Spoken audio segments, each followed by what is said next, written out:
At hazır. Beyaz bayrak kalktı. Start verildi. Koşuda başladı. 3 numaralı Hamza Bin Davut rakiplerinden 6-7 boy sonra koşuya başladı. 9 numaralı yanlış anlamada 3 boy kadar gecikti. Yine 5 numaralı Brave Knight da 1,5 boy kadar koşuya geç başladı. En iyi çıkış yapansa 2 numaralı Businessman oldu. Liderliği alan Safkan farkı da 4 boya kadar çıkardı.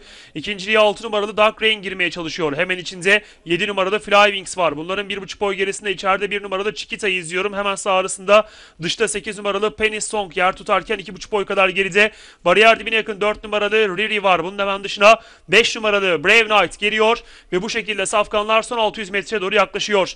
2 numaralı Businessman yüksek tempoda kaçıyor. Biraz dışarıya doğru açıldı. Yine de 5 boy kadar lider. Bariyer dibine yakın 7 numaralı Fly Wings şimdi ikinciye sarkıp farkı azaltmaya başlarken bunun 2 boy kadar gerisinde en dıştan 3 numaralı Hamza Bin Davut doldurup önlere geldi. Yanında da 8 numaralı Penny Song ve içeride Dark Rain sırasıyla viraj dönüyor.